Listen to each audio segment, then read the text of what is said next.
Hey everyone, my name is Kavya Raja and I'm a junior from Pleasanton, California. In regards to how I feel about returning back to school, I took a dive into three different standpoints: health, education, and my personal opinion. The number one subject in the discussion of school reopenings is the health protocols in place that allow schools to reopen in the first place. Now that all high schoolers are eligible to get the vaccine, I think that schools should enforce everyone to get it so that everyone is safe. Additionally, I think that schools should take all possible precautions, including hourly sanitations and recurring classroom cleanings. From an educational standpoint, I felt that I did not learn much in online school. In person, you get to interact with teachers and students, boosting my overall quality of education and helping me learn better. Personally, I feel that school is much more valuable in person. Without the perpetual distraction of screens and all of its implications, you simply get a better quality of education in person. With the appropriate health and safety precautions, school reopening should be thoughtfully considered and carried out to benefit all students' education. Thank you. I have mixed feelings about going back to school in person. Of course, I love the social aspect that school provides me with by being able to talk to my fellow students and have questions to my teachers. Although, since we've been inside our houses for over a year now, I think people have started to lose their skills to just have normal conversations with one another. So even if we were able to go back to normal, I don't think we ever could because things have just changed so drastically since the pandemic started. So, how I feel about returning to in person teaching next fall after having this whole past year of remote learning definitely has a strong sense of duality to it. And that's mainly because, in one sense, I feel as though it'll be quite cathartic going back to in person learning. I personally thrive on being in the classroom, engaging more directly with the professors and with the material. I feel as though that's really where I perform best as a student. At the same time, on the other side, um, it's so important that we're conscious about our own health, the health of our family, and of course, the health of those around us. And so I know we have done very well, or most of us have done really well, trying to keep our safety a priority. And also, the colleges have done well to prepare for in person learning. But still, it is a concern about uh, doing our best to keep safe. So that's how I feel. Beams, y'all. Sandra Defy, aka the Gorilla Poet Laureate, aka the Hoodie God, aka Spitting Quarantino, aka I wear my sunglasses at night because my eyes are as sensitive as my heart is, y'all. And we are back with episode 27 of the Master of Community Health live stream. Every week, we catch up with the leading medical professionals outside the hospital to talk theory, practice, and everything in between. Tonight is no different. We are joined by UCLA's Dr. and Professor Michael Rodriguez. And we are also joined by Dr. and author Anthony Hatch, y'all. We'll also be talking about the possible Roe v. Wade reopening by the Supreme Court, a surge in homicides in California, and we are busting brain myths tonight. That's right. Have you ever heard that we only use 10% of our brains, or that we are left brained, or we're right brained? Come to find out, well, we'll get to that later. Let's start the show off like we always do with the weekly Rona update.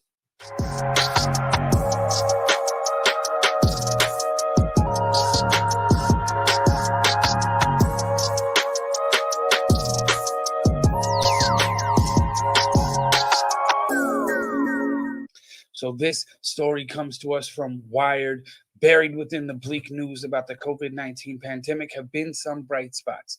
Social distancing, lockdowns, and masking, which reduce viral transmission, also seem to have quenched some of the other respiratory diseases that circulate in the winter. This means influenza, RSV, enterovirus D68. This year, the surveillance networks that keep track of those diseases could barely find them. The National Flu View map maintained by the Centers for Disease Control and Prevention, which visualizes the season's intensity in traffic light colors, has barely budged out of the green since fall, y'all. This is a good thing. One pandemic was more than enough in preventing 38 million illnesses and 22,000 deaths. The flu's toll in the United States during the 2019-2020 season, for those of you asking, counts as a win. And yet, some researchers are worried. The downward trends in flu and other respiratory diseases show us how good we were at avoiding any contact we could and sanitizing like mad when we couldn't, but they may also be a warning of unintended consequences to come. It is accepted doctrine in immunology that exposure to routine infections and common microbes early in life helps our immune systems learn what they should target and what to leave alone. Failure to get those exposures at the right time leaves the immune system overreacting to every minor insult. It's possible, though, this is still speculation, that one of the long-term effects of this past year could be an increase in allergies and related diseases such as eczema, asthma, particularly in children who were babies and toddlers as the pandemic began. The group that's going to have suffered most during this whole issue of confinement is going to be the young children. Toddlers, children from the first year to 3 years of life, says Graham Rook, a physician and professor of medical microbiology at University College London, whose work supports this possible effect. That's the critical period for having the right microbiota in place. While acting out of the best intentions, the need to reduce the spread of a novel, lethal virus, we have created a worldwide natural experiment in reducing exposure to microbes of all kinds. Every other example in our history in which we disrupt exposure to good microbes has had unintended consequences, says Brett Finley, a microbiologist and professor at the University of British Columbia and author of the book Let Them Eat Dirt. A child born by C-section has a 25 to 30% higher chance of getting obesity and diabetes because they don't encounter the vaginal and fecal microbes of a normal birth. When you treat kids with antibiotics, they have a much higher rates of obesity and asthma later in life. Finley is one of 23 prominent researchers from 6 countries who warned in February in the Proceedings of the National Academy of Sciences about the long-term consequences to children of the hyper-hygienic lockdown world. They're not going to daycare. They're not playing with the neighbors' kids. If they were born during this time, they were kicked out of the hospital early, he says. My guess is that 5 years from now, we are going to see a bolus of kids with asthma and obesity who were the COVID kids. To understand these predictions, it's necessary to dip into immunology and particularly into the hygiene hypothesis, a concept that's been evolving for more than 30 years. It aims to explain how our immune systems learn what they should try to combat. Its original version, the hypothesis, started as a short letter to the British Medical Journal in 1989, suggesting an explanation for a well-documented rise in allergies after 1950, a period when increasing industrialization and intensified food production were supposed to be making the world more healthy, not less. So our first guest tonight is Professor and Vice Chair in the Department of Family Medicine at the David Geffen School of Medicine at UCLA and a professor in the Department of Community Health Sciences at the UCLA Fielding School of Public Health. He is also the founding director of the Health Equity Network of the Americas and the UCLA Blum Center on Poverty and Health in Latin America. His research and policy activities focus on health equity, immigrant health, intimate partner and gun violence prevention, and universal health care. He is a strong community advocate and professional who has consulted for the World Health Organization, UNICEF, the Pan American Health Organization, the CDC, and the Institute of Medicine. Welcome, Dr. Michael Rodriguez, to the show, y'all.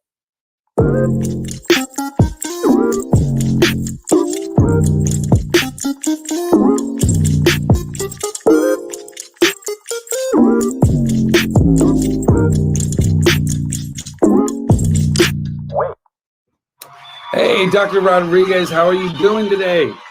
Loving life. Good to be here with you, Andrew. Absolutely, same. So, first of all, as a family medicine physician, what are your thoughts on the recent changes in mask mandates? Do you think we're ready to open schools in all the parts of California? Well, when the CDC comes and looks at the science and says, wow, people who are vaccinated are really protected. And this means that those people don't need the same protections as they did when they were not vaccinated, and that they don't even transmit the virus as well, or at least much, much, much less. And so for me, it gives me hope. It makes me think that, boy, we, at least those of us here in California and in the US, are headed in the direction that we want to go. So it is certainly an optimistic one that tells us that we're doing what we need to be doing. And at the same time, I read the newspapers and sort of see the challenges that some people have with that message, because for some people they're kind of, well, how do I do this? How are we going to operationalize this? What happens when we're in a mixed company and whatnot? And so those are the issues that we continue to encounter anytime we're dealing with new things and we're learning new things. And so I say it is a good news because more people are getting vaccinated. And so things are opening up. We're learning more information. As we learn, the information is being shared. And it's also, we learn lessons. We also got to learn how we communicate and what the implications are so that we can do things in a way that keeps everybody with us. So it was also recently announced that children as young as 12 years old can now be vaccinated. What should parents with children in this age group know when deciding whether or not to get their children vaccinated? That this vaccine is being recommended in the same way that other vaccines that they have their children, by and large, get. And it is done for the children's protection, because while fewer children than adults are being impacted by the COVID pandemic, and fewer of them get symptoms and get sick, we do know that children do. And children do get what's called this Long syndrome. And children do get hospitalized. And some children also die as a result, particularly those who may have more chronic disease or other issues, but not limited to that. And so we don't want any child to die. And so what we want to do is we want to protect children and protect those people around the children. We want to promote environments that are healthy. And so the reason why we don't go down lower is because we don't have the data yet to make sure that it's safe. So we'll go according to the data that we get, and then that reminds us and reassures us that we're headed in the right direction. So again, it's all about making community connected and making children safe, because they are our future.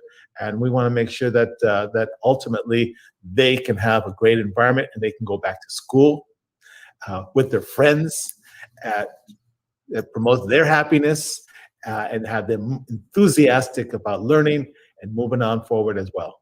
Thank you. That was super helpful. So to shift gears a little bit, through your entire career, you've been a tireless advocate for addressing health disparities in immigrant and Latinx populations specifically. Can you tell us a bit about how these communities have been uniquely impacted by COVID-19? Yes. Well, the reason why I'm an advocate is because I am Latino. My parents came over from Latin America. My mother's Mexican. My father was from El Salvador. They both immigrated while they were teenagers, came here, worked hard all their lives. So I'm the first person to graduate from high school. And as a result, we moved around a lot, depended on the church to help us. And so these circumstances that I witnessed, where limited income, trying to make do, hard work, are circumstances that many other Latino communities face. These are environments where income is limited, work is hard, but work is good. Income comes in, but the work is limited, and so these also shape the selection for communities they live in, schools they go to, the safety around the communities, the kinds of grocery stores that are around or that are not around, and also the risks that are involved. And so we know that the Latino community has historically, one, had long lives, longer than what you expect. At the same time, the quality of life has been challenged because we have higher rates of chronic disease, and these health challenges are ones that we find are contributed to based on where we live. And so these are what we refer to as inequities, or things that Latinos face greater, primarily because of poverty and what that does with regards to the choices that they have. Well, COVID just put everything under a microscope, magnified everything in terms of made it big, because we saw the same thing with COVID. So as you know, and most people here listening to this show know, that everybody was being told to put a mask on, social distance. We were at home, those of us who could be at home. But most of the jobs that or a higher proportion of the jobs the Latinos are in, they're in places that don't allow them to stay home. They're in these essential jobs. Some of them are construction. Some of them are in the food services sector. And so they gotta be out there many times interacting with the public. And so even though these are essential jobs, they're not very high paying. They're pretty limited, which limits your choice about where you can live. Many times you gotta have several families in the same place, in the same apartment, that are sharing the costs. And while that creates a community, it also increases the number of people who are exposed, potentially. And so that's what we do. Bless you, by the way. And so I recognize that the risks are there, that then have made Latinos be one group amongst others that have been at higher risk for infection, as well as for the complications of being infected and being ultimately sick, as well as hospitalized in intensive care units, and ultimately dying at higher rates than non-Latinos.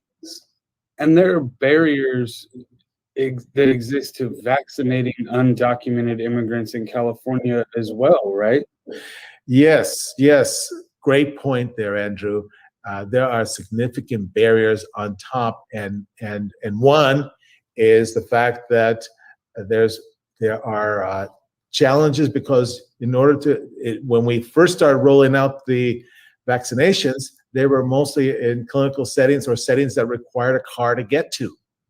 And many of these immigrants, including undocumented immigrants, don't have cars, right? They have less funding, less money, so they don't have the resources to get there. They can't leave the work as well. Also, some people may be afraid. Some people are afraid that, well, if I go there, they're going to ask me for ID and I don't have it.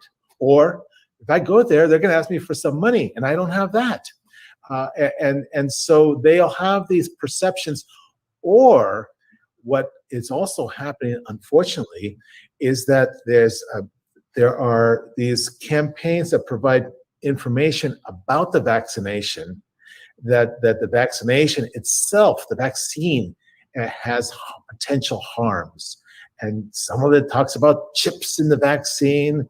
Some of it talks about sort of the ways in which it affects the sex lives of people. Some of it talks about it being done too quickly. And so many of these are misinformation, and they're done in Spanish. They're done using the social media platforms that many Latinos, particularly Spanish speakers, use. And so they hear this, it's then reinforced by other people, they get afraid, and then they become hesitant.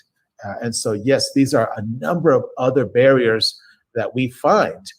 Not to mention the whole issue about fears of using some public system, and that the use of a public system to get a vaccine may go against their ability to have a regular immigration status. That's called the public charge sometimes, and so we have found that that is something that makes people more hesitant just to use any kind of a service that relates to health and is public. Yeah, that makes a lot of sense. So while I have you here, I want to make sure we cover the whole breadth of your work. Because on top of your work in Latinx health, you've also been studying gun violence and domestic violence for 25 years. Can you talk about why, as a physician, you chose to study these forms of violence, and how does doing so fit into your larger goal and mission of improving public health? Sure. Thank you. Those are great questions. Well, when I was first starting my career, and I was coming back to San Francisco, where I was born, to do that work and just start to learn how to do research and all of that work, and combine that to my medical background as being a family physician, I was looking for, what am I going to do? How am I going to make my mark?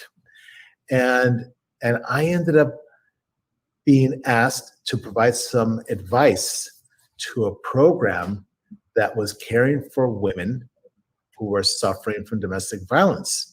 And this program would have a beeper that would that the emergency department would use to tell them, hey, we've got a woman who needs somebody to hold her hand and comfort her, provide her with support. In the emergency department, she got beat up, and so by a boyfriend or a husband.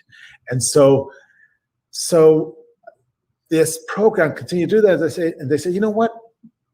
These folks in the emergency room, they don't know much about what's going on in this condition.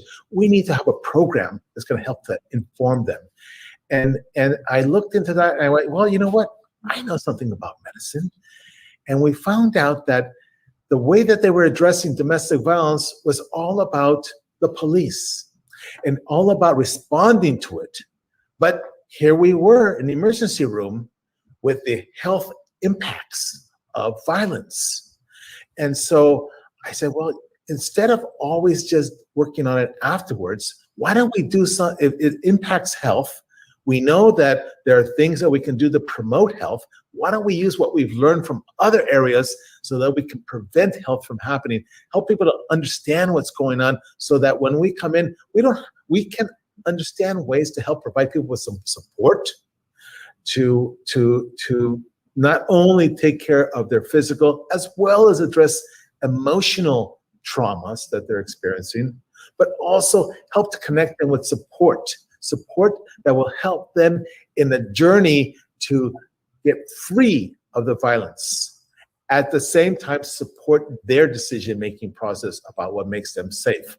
And so for me, that information and that vision was one that then fed a movement, a social movement that made domestic violence and violence in general a public health issue. So that now we, instead of just looking at the police as the only solution, we also saw that those of us who work in health also have a responsibility because of the health impacts that violence has. So domestic violence, I got involved listening to patients' experiences, to survivors of domestic violence, to have them tell us, what do we got to learn? Because I have learned from the time I was young that if you're going to help some folks, then you got to ask them, what is it that we can do to make things better? So my start was to listen to those survivors and ask them about their experiences in healthcare, and then, which were mostly negative at that point, and doctors not wanting to listen, mostly because we were uncomfortable. And then saying, okay, what can we do? And how can we do it? And then teaching everybody, not just the physicians, but the nurses, the MAs, the whole team, so that the whole system becomes sensitized to how we can do things in a more effective way to take advantage of these opportunities that we have to help to move in a new direction. And so the same thing was happening with youth. when I started to look at youth and the violence that's happening, we started to realize, wow, one of the things that's happening is that when there's guns around, no surprise, the injuries are worse and the likelihood for death also goes up. And so we needed to find out what's going on, what's happening in communities, and how can we help reduce the access, particularly to handguns, because those are the ones that were dangerous and that young people were using, and that increase the risk of injury and deaths. And so again, part of the movement was to make people aware that really the handguns, what we're finding from the research is that it puts us us and our families at more risk of danger than protects us, as many people popularly feel. And so we worked with communities up and down California. We learned information. We published the information about the dangers, and then we worked with our policymakers. And the process of working together, the white coats, the physicians, with the blue coats, the police working together, what for? For the health and well-being of communities and youth who were at high risk of dying from gun violence. And we are able to actually pass some laws that reduce access to these dangerous products, consumer products, and increase safety. Same way that we do pass laws to protect ourselves and minimize our injuries and deaths from cars by wearing seatbelts, having safe driving limits, and creating safe cars like these sort of airbags.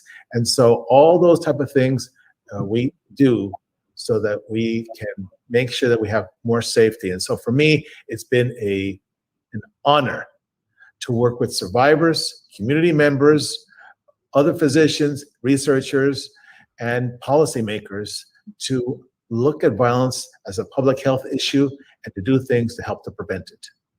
Well, and such like beautiful and important work to look at some of these things as health concerns and health crises. You know, it made such a difference.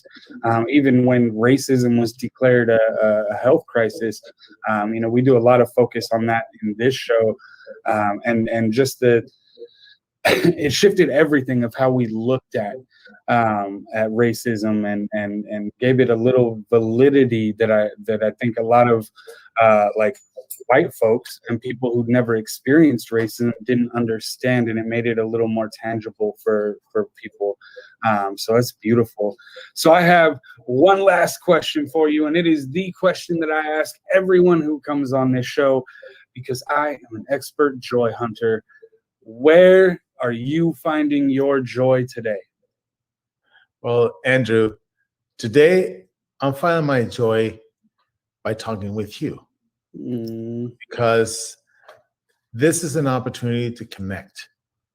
And one of the things I'm appreciating more and more is that at the end of the day, the way in which we move forward to promote health is to love each other, is to connect with each other. And we love each other through connection. And that when we have a chance to connect, especially this is the first time we're meeting, and I'm going, boy, you're such a great person. And you're doing such a great job, great service here to the community. And for me, I get a joy. I get an honor. And so it really is to be grateful for the moment that we have to share this information and to connect with other people. Because back to the old issue about racism, that's yet but one form of discrimination. So many different forms. We are such different people, and color of our skin is just one aspect, as is gender, as is whether we're born in the U.S. or not.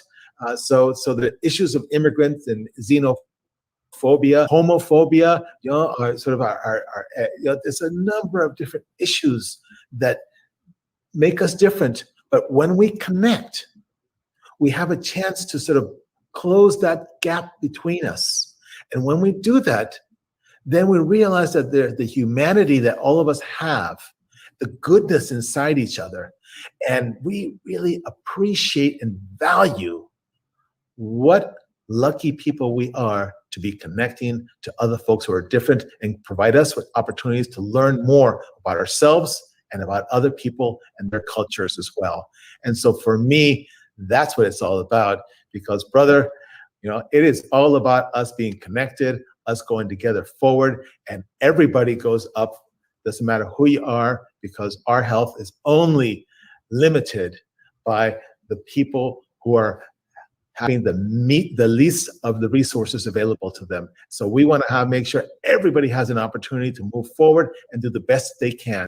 And we do that by connecting with folks and breaking down the silos and breaking down the stereotypes and holding hands in ways that are symbolic and in ways that are real. So that what we do makes a difference. So why do I have joy? Because I'm here with you, and I have faith that out there's going to be some folks who feel the same way. And hopefully by listening to you, and perhaps also to me a little bit, there might be some inspiration that, I want to join these movements. I want to be part of what I want to see in this world. Pure poetry, Doc. That was pure poetry. Come on, let's go. Come back, that connection. He said it's symbolic and real. Y'all, make sure we do not forget. We need both of these things. We need that symbolic, and we also need that real. It has been an absolute pleasure to connect with you, Dr. Rodriguez. We'll have to have you back onto the show. Also, because I want to talk family recipes. I think between the Mexican and the Salvadorian, you had to have eaten better than anyone I've ever met. So, it's good. It's good.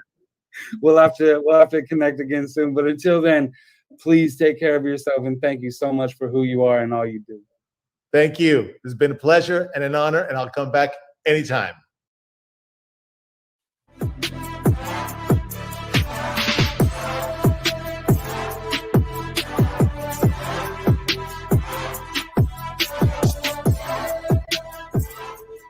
In addition to AAPI Heritage Month and Mental Health Month, May is National Teen Pregnancy Prevention Month. And this next story is at the very center of women's rights as well as pregnancy prevention. See, with new judges on the Supreme Court, is it possible that the landmark Roe v. Wade decision will get overturned? The highest court in the land has decided to take on a groundbreaking case that could shift one of the foundations of women's rights as we know it. Here's a clip from the Today Show to explain a little more about what's going on. The court will decide whether Mississippi violated the Constitution when it passed a law in 2018 to ban nearly all abortions after the 15th week of pregnancy, saying that advancements in medical knowledge have shifted the time when a fetus can feel pain. What we're hoping to see is that with this case, the court will take the handcuffs off of the states and allow them to pass laws that reflect the values of the people that live there. Lower court struck the law down, saying it ran counter to a string of the Supreme Court's abortion rights rulings since 1973 that said states cannot flat out ban abortion before fetal viability around 23 weeks of pregnancy. But now the Supreme Court says it will take another look at that very issue, agreeing to hear Mississippi's appeal. Supporters of abortion rights say it's an ominous sign. There's no way that the Supreme Court can uphold the restriction on abortion that Mississippi has in place without reversing Roe versus Wade. Two of the justices who consistently voted to uphold core abortion rights are gone, Anthony Kennedy and Ruth Bader Ginsburg, replaced by two appointees of President Trump, who said during his campaign that his court nominees would oppose abortion rights. I am pro-life, and I will be appointing pro-life judges. Abortion opponents are hoping Amy Coney Barrett, who succeeded Justice Ginsburg, will give them the majority they need to uphold a Mississippi law. The court will hear this case in the fall during its next term, with a decision probably about a year from now. The Mississippi law, meantime, remains blocked and cannot be enforced.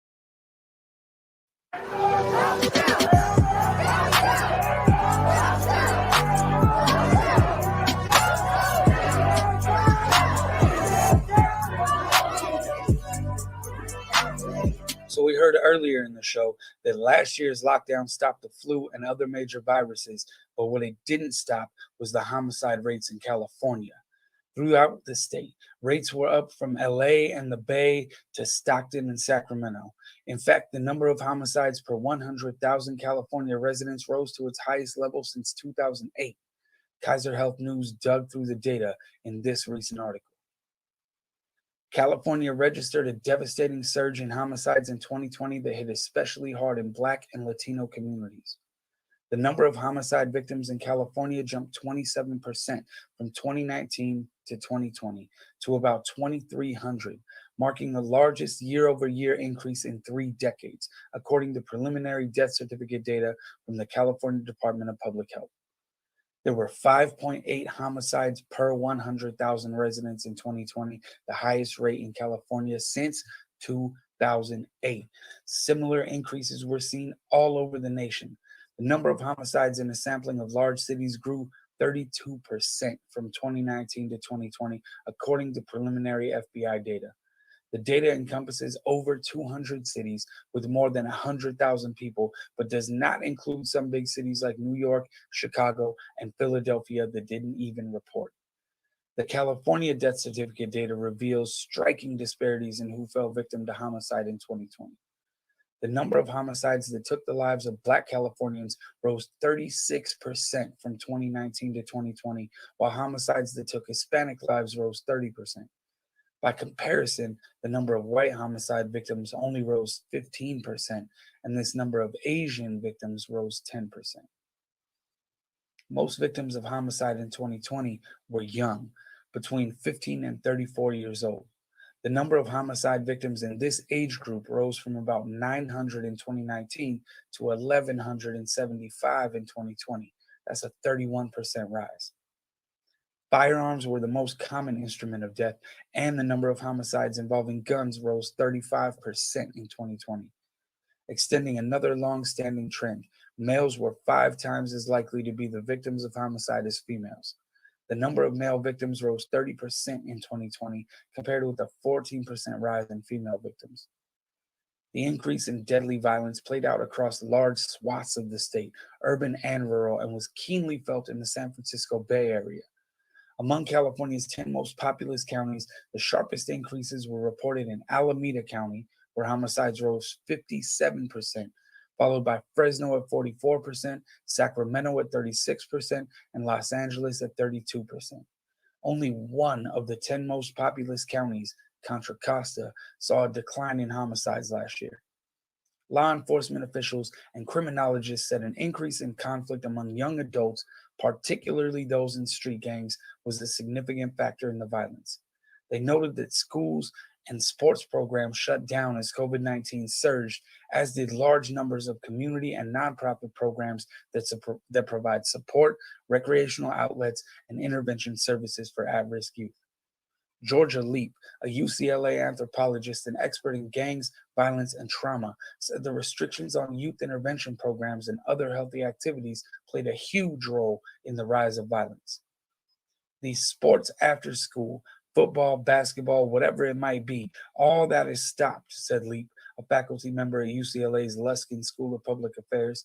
So frankly, you got a lot of adolescent and young adult energies out there. Leap said young adults were particularly vulnerable to the mental toll of the pandemic. They finally get programs, they have people interested in them, and then it's all of a sudden withdrawn, she said. Pandemic-fueled anxiety and isolation corresponded with a huge increase in gun sales, which Leap said may also explain some of the increase in homicides.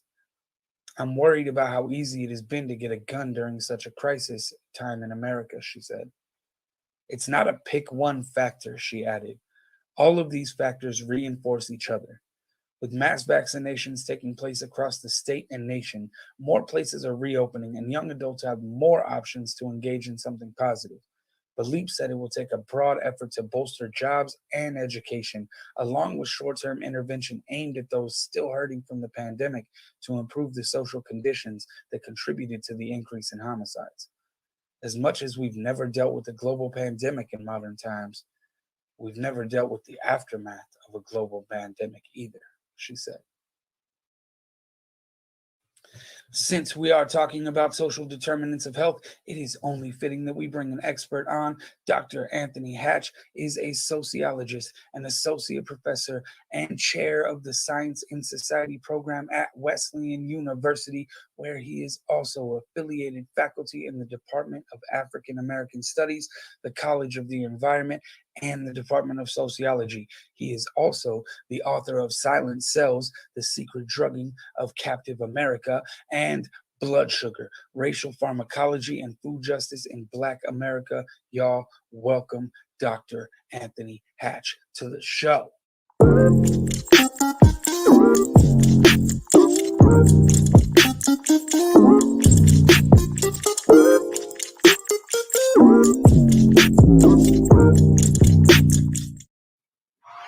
Dr. Hatch, how are you today? I'm well, sir. How are you? Peace and greetings. Man, I'm so excited to have this conversation, and it almost didn't happen because of some wild shenanigans going on out in the world. But we got to do it, and I'm so excited to talk to you. You've got a range of things, so we are going to cover a whole range today, and we're going to start off with You've done a lot of research regarding corruption and a lack of transparency within our prison systems. Can you tell us a little bit about these findings, specifically in regards to your book, Silent Cells? Absolutely, and it is good to be with you. And events conspired to bring us back together. So I'm grateful for the chance to talk about some of this work and share this with your viewers, your listeners, with the folks out there. The work I've done in my book Silent Cells, The Secret Drugging of Captive America, really takes on a question that I really wanted to know the answer to. Back in 2009, I met a woman who was a psychiatrist in the Georgia Department of Corrections, and she said something to me in a meeting that just stirred me. She said that the warden would send her and her staff a nice bottle of something at the holiday time because he knew that the psychiatrist and the staff kept the prisons quiet. And so I just became intrigued by this question of whether or not, and to what extent, and how, and to what ends the kind of American carceral system uses psychotropics for any purpose, for all purposes, and really trying to zero in on this question of, was this doctor right? Were prisons using psychotropics to essentially to keep a lid on, to maintain mass incarceration, right? If you can keep a certain segment of the population thorazined out, it's going to allow you to do mass incarceration differently. So I was really interested in that history and really exploring the entire history of the use of psychopharmacology in the American prison system, and trying to zero in on this question of whether or not they were being used to maintain a captive population. And I think the answer that I found raises some of the questions that you suggest, right, around corruption, around privacy, around the secrecy. Everything that I analyze in the book is publicly available information, publicly available data. Not one FOIA request, not one secret interview. I didn't have to ask Power's permission to do this project. It was really trying to look at the publicly available record to see what it said, and then what it shows is pretty damning. If that's a start to the question. In order for us to understand whether or not prisons are engaging in these kinds of practices of forcible drugging, drugging people against their will, drugging people so that they can be held competent to stand trial, which is a practice that's done here in the United States, using psychotropics as so-called truth serum in the so-called war on terror.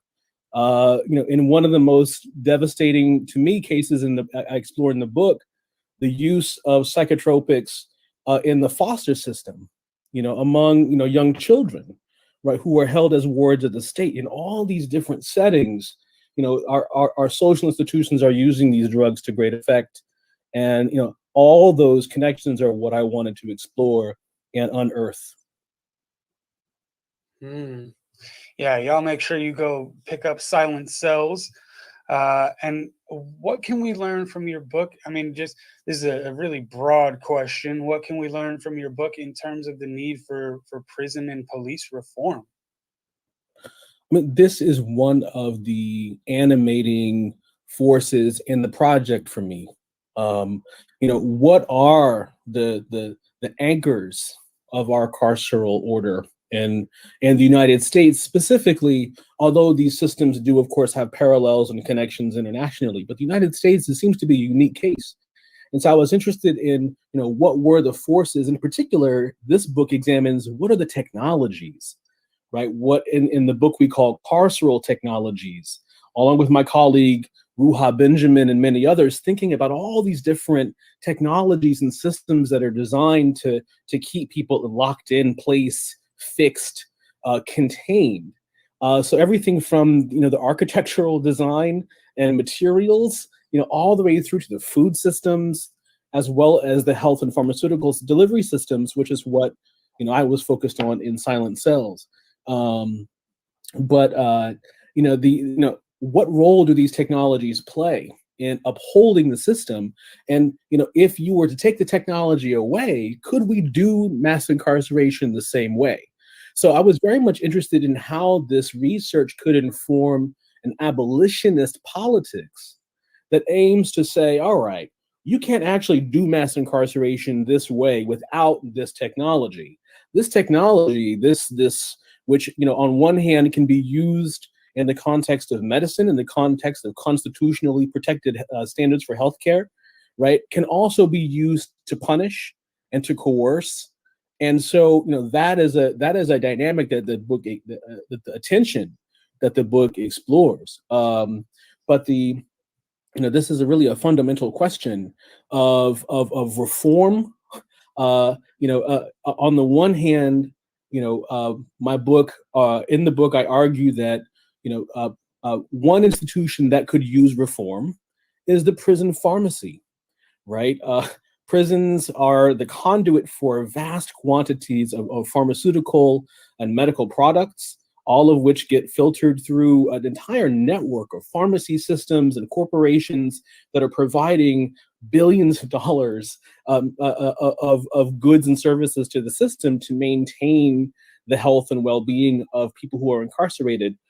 You have to know, Andrew, that as of 1976, people who are incarcerated in these United States are this the only group of persons who have had effectively a constitutional right to health care. As of 1976, in the Supreme Court case Estelle versus Gamble, this established the standard of deliberate indifference, which means effectively that the state can't knowingly not care whether you live or die. They can't knowingly turn a blind eye to suffering that they are principally and solely responsible for maintaining, right? So if they're holding you captive, they just can't let you languish and die, right? Of course, except in cases where they do in fact do that, right? The state can kill you, but it's less about the state killing you and more about the state investing you with life and trying to keep you alive. So in a situation like that, in a prison, you have a situation where we have to know, what drugs are being given out to whom, why, for what period of time, who signed off on it, where's the receipt. And so when, with a colleague of mine and I, Renee Shelby, in one of the chapters in the book we call it the pharmacy prison, we looked at a set of publicly available audits of prison pharmacies. These are situations where the government's looking at itself to see what did we do, right, in our pharmacy system, and what those audits show is that the government in many cases doesn't even know what it's doing in its own system. So this is an obvious area for reform where they should have adequate record keeping systems, and they should be subject to regularized audit procedures by independent groups. That's an easy reform. Much harder and a much more difficult problem to confront is the way in which these medicines, these drugs are used across social institutions, from the prison to the military to the nursing homes to the foster care system, right, and so on. Is used in so many, in schools, in so many institutions to maintain a sense of order, that that's where reform doesn't seem like enough. And so that's the space the book tried to open up in the context specifically of prisons, but also in these other spaces. Fascinating work, and we're just gonna keep shifting down your bookshelf, right? Because we're gonna move into your book, Blood Sugar: Racial Pharmacology and Food Justice in Black America. It talks about the impact of metabolic syndrome on the Black community. First off, what exactly is metabolic syndrome, and why are communities of color disproportionately affected by these diseases? I like the walk. I like the walk backward down the bookshelf. And there are connections between these projects, which we might have a chance to explore. But metabolic syndrome is something that most folks probably haven't heard of, right, in its name. But you know what I'm talking about. Metabolic syndrome is this idea created by epidemiologists and medical researchers and physicians to try to understand who is at the greatest risk of having a heart attack or stroke. So a person is said to have metabolic syndrome if they have high blood sugar, if they have high blood pressure, have hypertension, if they have high cholesterol, right, if they're overweight or obese. And depending on which measurement is used and whose definition of metabolic syndrome you're talking about, there's usually some other biological marker of inflammation in the body, right? The inflammatory process is the process that, that translates diabetes into heart disease, essentially, right? Most people who have diabetes die from heart disease, not from diabetes per se. So metabolic syndrome is this term that researchers developed to try to understand who is at the greatest risk. So if you had 3 out of 5 of those factors, right, you had like double the risk. So this was an important idea in public health research, because one of the things it aimed to do was to communicate to the citizenry who is in fact at risk. And as you alluded to in the question, and as the book explored, questions of race and racial difference, specifically around African Americans, have become a central feature of this research on metabolic syndrome in all kinds of interesting ways that the book explores. Of course, at the heart of the book is really diabetes. The title Blood Sugar, I relay my own experience as a type 1 diabetic, longtime type 1 diabetic in the book, and the real enduring daily battle to kind of keep blood sugar managed in an environment, particularly in the United States, that is inundated with sugar-rich colonial system, right? Mm-hmm. All that colonial sugar just sitting everywhere for all of us. And so someone's got to eat it. And so once consumed, all that sugar translates into all this kind of endemic metabolic disease, which of course is profoundly racialized and profoundly class structured as well. So in the book, I don't just examine, the history of metabolic syndrome and how this kind of problem as a health problem. I also turn the lens on the scientists who were researching and writing about metabolic syndrome. And in that research, you can see them saying things that sound like scientific racism, right? African Americans are more likely to develop metabolic syndrome because of some genetic trait that they do or don't have. African Americans are more likely to respond differently to some particular medicine or a particular pharmaceutical because of some genetic or biological factor. So what happens in this research on metabolic syndrome is that the environmental and political and social forces that create disease tend to get kind of sidestepped and ignored. And what tends to get focused on are these minute biological and genetic kind of research programs that end up producing ideas about race that make it even harder to look at those structural forces that create disease. Well, and that was my next question. Why is it so important for us to consider social factors rather than just biological factors when discussing health?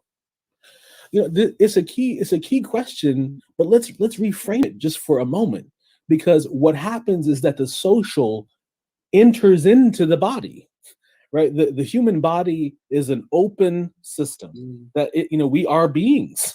We are biological beings. We inherit the social order. It becomes us. And so our position in the social structure, right? Our position in the generations, literally, whether or not your parents lived through a famine, right, determines how you respond to your metabolic environment today, right? So there have been studies of, again, the Irish potato famine, and that second generation coming out of that, you see clear differences. So it's about recognizing the ways in which the social environment is expressed through unequal biology, right? It produces unequal biologies such that some biological beings live shorter lives than others. And the trap is when scientists deluded under the guise of scientific racism look at those bodies and say, oh, that body died because of its race, as opposed to because of its position in the social hierarchy, or because of the environment that it was forced to live in due to segregation, or so on and so forth. So the explanations that scientists produce are extremely important in how we as a collectivity confront health inequality, and how we devise, even if this is possible, social policy that can actually remedy those inequalities. Scientists play a key role in that. And so the book, doesn't, I think a lot of my work doesn't let the scientists and researchers off the hook, because they, science and technology, these are key forces in our social order, and they play a big role in how inequality is confronted, particularly when it comes to bodies and health. So it's also important for everyday folk, right? If I believe that my health, that the health challenges I face are due to something I inherited, right? Something that I have absolutely no control over, right? That's not an empowering situation. And that's actually not even scientifically accurate. We have enormous capacity for transforming the conditions of our lives, right? This is a key lesson of sociology. I am a sociologist, and we can in fact create, social orders that are more conducive to human thriving, if I will, and multi-species thriving.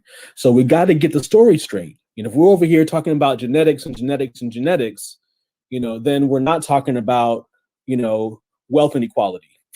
We're not talking about, income inequality. We're not talking about, dismantling the health insurance system, right? We're talking about it's in some ways a way to gaslight and distract people from the kinds of real transformations that will in fact lead to improved health.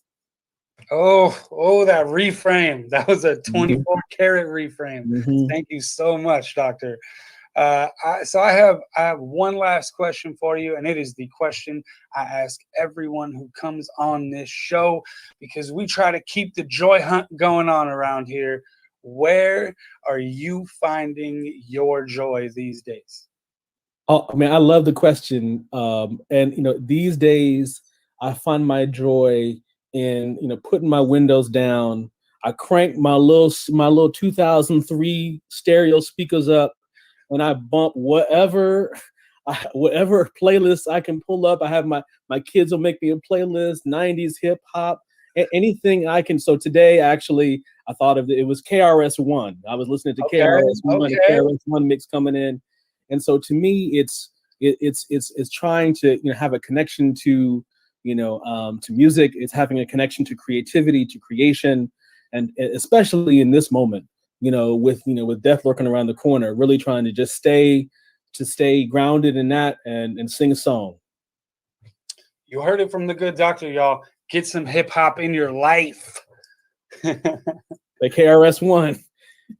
The teacher, classic. Yeah, not to be missed anyway. So I appreciate the question. Absolutely. And we appreciate your time and you taking the time to help us readjust some of these frameworks that we've been handed and help us undo the programming out here. It's so crucial. And just thank you for who you are and all that you're doing. We'll have to have you back on, and maybe next time we'll talk a little bit more hip hop and a little less medicine.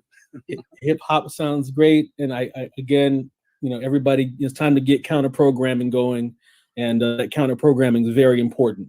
that deprogramming and counter programming. So I appreciate it. Absolutely.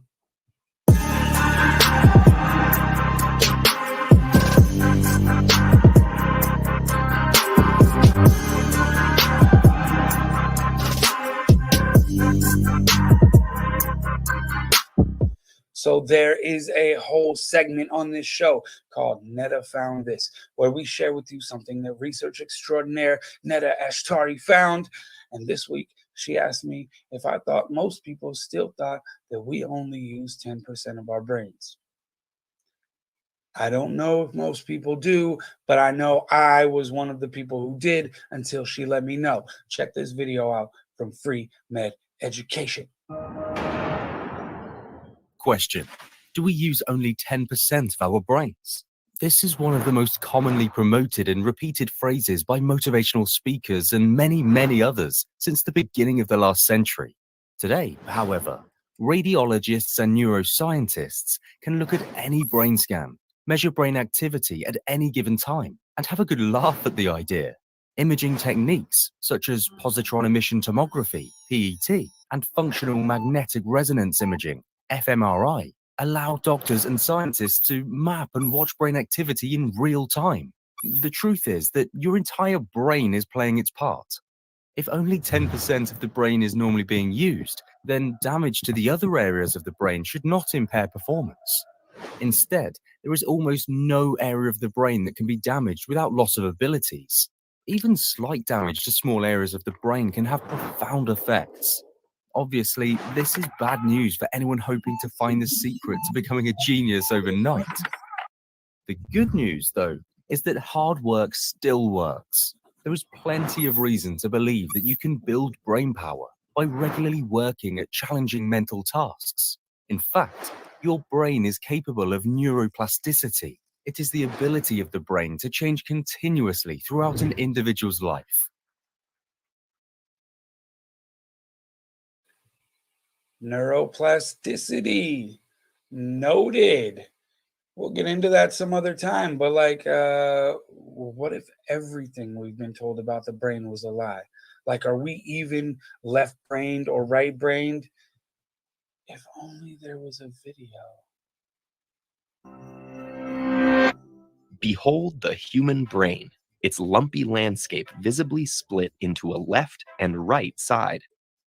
This structure has inspired one of the most pervasive ideas about the brain, that the left side controls logic and the right creativity. And yet, this is a myth, unsupported by scientific evidence. So how did this misleading idea come about, and what does it get wrong? It's true that the brain has a right and a left side. This is most apparent with the outer layer, or the cortex. Internal regions, like the striatum, hypothalamus, thalamus, and brainstem, appear to be made from continuous tissue. But in fact, they're also organized with left and right sides. The left and the right sides of the brain do control different body functions, such as movement and sight. The brain's right side controls the motion of the left arm and leg, and vice versa. The visual system is even more complex. Each eye has a left and right visual field. Both left visual fields are sent to the right side of the brain, and both right fields are sent to the left side. So the brain uses both sides to make a complete image of the world. Scientists don't know for sure why we have that crossing over. One theory is it began soon after animals developed more complex nervous systems, because it gave the survival advantage of quicker reflexes. If an animal sees a predator coming from its left side, it's best off escaping to the right. So we can say that vision and movement control are two systems that rely on this left-right structure. But problems arise when we overextend that idea to logic and creativity. This misconception began in the mid-1800s when two neurologists, Broca and Wernicke, examined patients who had problems communicating due to injuries. The researchers found damage to the patient's left temporal lobes, so they suggested that language is controlled by the left side of the brain. That captured the popular imagination. Author Robert Louis Stevenson then introduced the idea of a logical left hemisphere competing with an emotional right hemisphere, represented by his characters, Dr. Jekyll and Mr. Hyde. But this idea didn't hold up when doctors and scientists examined patients who were missing a hemisphere or had their two hemispheres separated. These patients showed a complete range of behaviors, both logical and creative. Later research showed that one side of the brain is more active than the other for some functions. Language is more localized to the left and attention to the right. So one side of the brain may do more work, but this varies by system rather than by person. There isn't any evidence to suggest that individuals have dominant sides of the brain, or to support the idea of a left-right split between logic and creativity. Some people may be particularly logical or creative, but that has nothing to do with the sides of their brains. And even the idea of logic and creativity being at odds with each other doesn't hold up well. Solving complex math problems requires inspired creativity, and many vibrant works of art have intricate logical frameworks. Almost every feat of creativity and logic carries the mark of the whole brain functioning as one.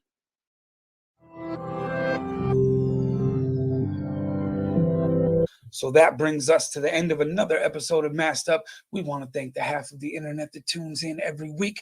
I am Andrew Defy. As always, shout out and big thanks to Netta, Allison, and the rest of the Masked Up crew. You are the sour cream to my guacamole, and not just because we're all a little extra. Like we always do at this time, y'all, from all of us to all of you, like Mozzie said, health is wealth, and I need my bag. Covered faces don't get cases. Health don't come from a pharmacy, y'all. Till next time.